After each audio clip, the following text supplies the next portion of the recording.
तेजस्वी यादव जी का बयान आता है कि चिराग पासवान जी का अगर गट्टा में पावर है तो सिंगल लड़के चुनाव बिहार में दिखा दे अगर हमसे आगे हो जाएं तो। बिल्कुल। आज तेजस्वी जी जो नेता प्रतिपक्ष हैं, मुझे तो मैं छोटा कार्यकर्ता नहीं कहना चाहिए, लेकिन ये बिल्कुल है कि अगर लोक जनशक्ति पार्टी अगर सिंगल चुनाव 2020 में नहीं लड़ती तो हो सकता है कि वो राघोपुर से विधायक नहीं बनते। अगर लोक जनशक्ति पार्टी नहीं लड़ती तो आज आरजेडी 80 पार्टी की विधायक भी नहीं होती। क्या लग रहा है इस बार सरकार आप लोग बना पाइए? बिल्कुल 100% सरकार बनेगी, कहीं कोई दिक्कत नहीं है। एक तरफ तेजस्वी यादव जी भी ताल ठोक रहे हैं कि इस बार हम लोग का सरकार बहुमत से बन पाएगा। ऐसा तो दूर दूर अभी नहीं दिख रहा है। वो तो हर बार कहते हैं कि हमारी सरकार में मुख्यमंत्री बनूंगा। टिकारी विधानसभा को लेकर आपको क्या तैयारी चल रहा है सर? 2020 में भी आपने ताल ठोके थे लेकिन 17,000 वोट कुछ लाए थे। इस बार की तैयारी क्या है?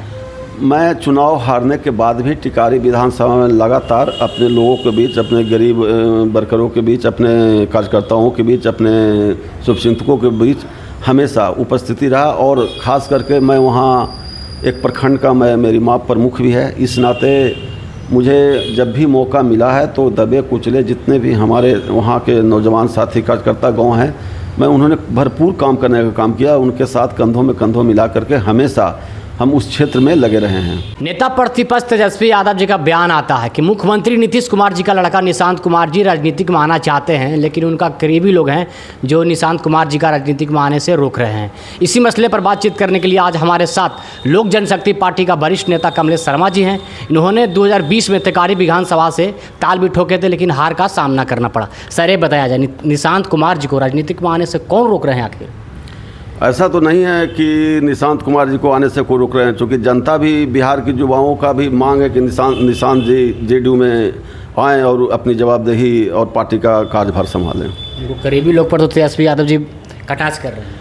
असल हमारे नेता प्रतिपक्ष तेजस्वी यादव जी का, चूँकि विपक्ष के नेता है तो कुछ कहवे न करेंगे कि ऐसे ऐसे लोग कर रहे हैं, लेकिन जो है जनता जानती है, जनता देख रही है सब। क्या तैयारी चल रहा था उधर विधानसभा के लिए? हम लोग का कल भी दिन में पटना से आए हैं। खगौल के पास एक रिसोर्ट था, उसमें लोक जनशक्ति पार्टी का हमारे आदरणीय नेता, बिहार के करोड़ों युवा का चहेता चिराग पासवान जी का बहुजन भीम संवाद समागम नालंदा जिला के राजगीर में 29/6/2025 को प्रस्तावित है। उस कार्यक्रम की तैयारी के लेकर बैठक की गई थी। चूँकि मैं भी इस संगठन में जब से आया हूँ तो भिन्न भिन्न जिला में पार्टी का संगठन का प्रभारी रहा हूँ, औरंगाबाद रहा हूँ, कैमूर रहा हूँ, अभी मैं तत्काल में अरवल हूँ। अभी 7 जिला मिला के राजगीर में 29/6/2025 को बहुजन भीम संवाद समागम का आयोजन किया गया। उसकी तैयारी के लिए की बैठक थी। उस बैठक में मैं गया था। उसके साथ साथ दिन में बैठक हुई, फिर शाम में हमारे जो नेक्स्ट कार्यक्रम 8/6 को आरा में हुआ था, उस आरा के सफल कार्यक्रम को होने के उपरांत जो कार्यकर्ता अपने वहाँ उस कार्यक्रम को सफल बनाने में रात दिन एक किए थे, पसीना बहाए थे, उनको हमारे आदरणीय नेता चिराग पासवान जी के द्वारा सभी को सम्मानित किया गया और खाना उना खा करके सभी लोगों से एक एक कर मिले। एनडीए गठबंधन से लालू यादव का परिवारवाद का टारगेट लिया जाता है, लेकिन आयोग का जो गठन हुआ वो गठन में कौन है, किनका दामाद हैं, किनका भांजा हैं, आप दर्शकों को हमारा बताइए।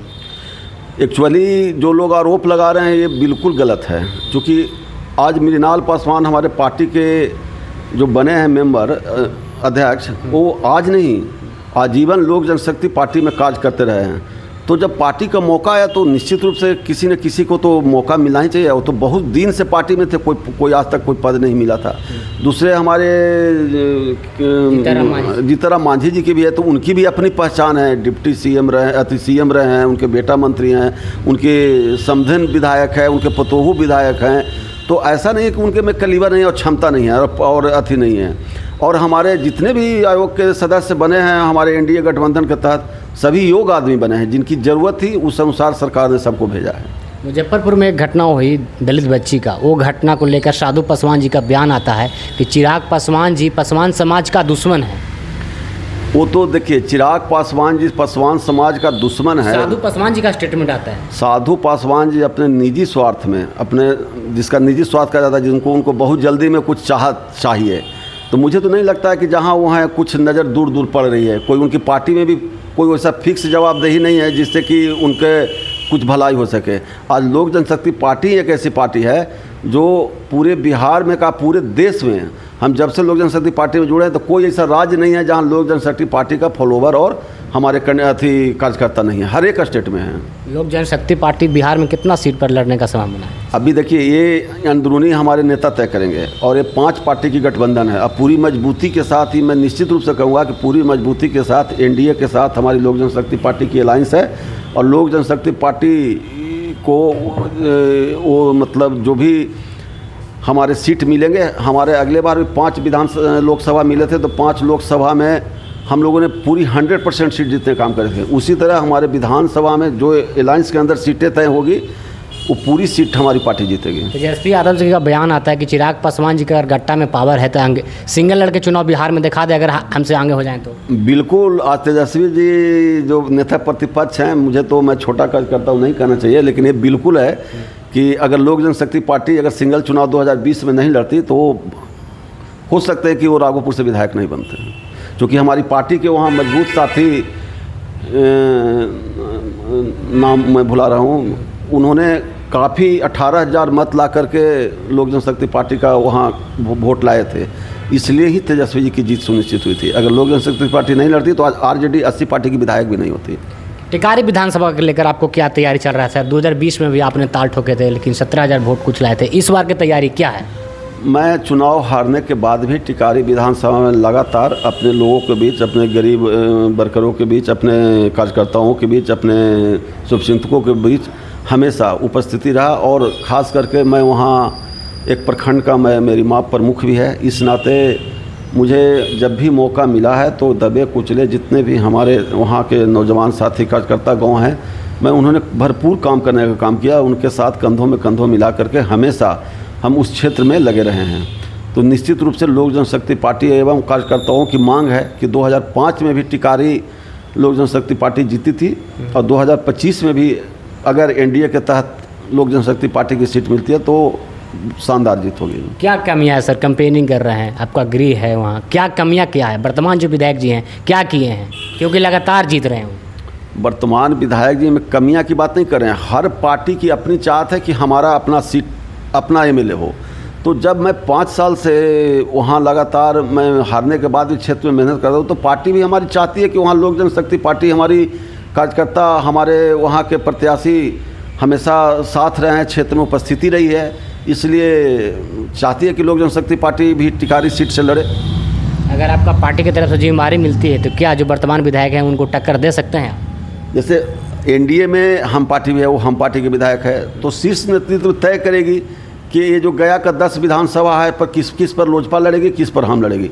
जो खाते में लोजपा की सीट मिलेगी, जिसको उम्मीदवार बनाया जाएगा एनडीए के तहत, उसके साथ रहेंगे हम लोग। एक तरफ तेजस्वी यादव जी भी ताल ठोक रहे हैं कि इस बार हम लोग का सरकार बहुमत से बन पाएगा।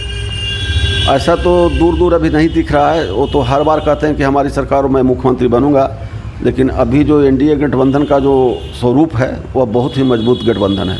और बिहार की आवाम, बिहार की जनता, आदरणीय नरेंद्र मोदी जी, हमारे बिहार के लोकप्रिय मुख्यमंत्री नीतीश कुमार जी के कार्यों से काफ़ी खुश हैं। जो आज बिहार में इतना डेवलपमेंट देख रहे हैं, गाँव-गाँव रोड, गाँव-गाँव लाइन, चंद तरह के सहायता समूह और जीविका दीदियों का और स्वरोजगार, ये इतने तरह के एनएच, बहुत सारे एयरपोर्ट, बहुत सारे हॉस्पिटल जो केंद्र सरकार और राज्य सरकार द्वारा बिहार को दिया जा रहा है, तो अभूतपूर्व विकास हो रहा है। इसलिए जनता तो सब देखे। आप पटना से आए, कितना पटना में फ्लाई ओवर, डेकर ओवर, ए ओवर, वो ओवर, ऐसा चकाचौंध पटना के हम लोग इतना दिन से ज़्यादा कभी कभी भूल जाते हैं। मोदी जी सत्ता में आने से पहले कौन कौन से वादा किए, तो कौन कौन से वादा धरातल पर उतारने का काम किया? हमारा दर्शकों को आप बताइए। सारा जो भाजपा का एजेंडा था, उसका मुख्य एजेंडा था आपका 2-3 देश लेवल का, जो धारा 370 हटाई, राम मंदिर बनाया। उसके बाद उसको आज 10 लाख तक जो रोज़गार करना चाहते हैं उसके लिए 10 लाख फ्री में लोन मिल रहा है, मोदी जी का घोषणा था। उसके बाद किसानों के लिए उन्होंने घोषणा किया, उसका हर 6 महीना पर किसान सम्मान निधि योजना दे रहे हैं। उसके बाद अभी नए किसानों के लिए बैंक से मुफ्त में कर्ज दिलाने का योजना लाए हैं। तो हमारे किसान भाई उसके लाभ लेंगे तो उसके 5 लाख तक विदाउट इंटरेस्ट का बैंक दे रही है। उसके साथ साथ 10 लाख का इंश्योरेंस भी मोदी जी की है देन। क्या लग रहा है इस बार सरकार आप लोग बना पाइए? बिल्कुल 100% सरकार बनेगी, कहीं कोई दिक्कत नहीं है। सरकार बनने में बिहार की जनता नहीं चाहती है कि वह पुराना दिन आए। टिकारी की सबसे बड़ी समस्या क्या है आपको नज़र में सर? टिकारी की समस्या पहले तो बहुत नक्सल प्रभावित क्षेत्र था मेरा, क्योंकि जातिवाद का जब हिंसा उस समय जब चल रही थी तो उसमें टिकारी सबसे ज़्यादा जल रहा था।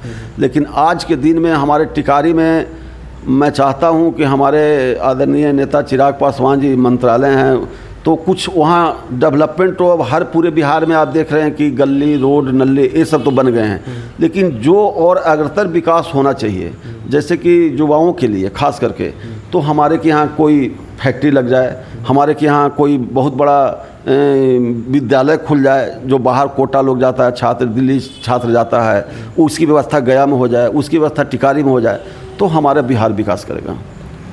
चलिए बहुत बहुत धन्यवाद है। हमारे साथ थे लोक जनशक्ति पार्टी के वरिष्ठ नेता कमलेश शर्मा जी। तमाम मुद्दा पर बातचीत किए, बहुत बहुत धन्यवाद।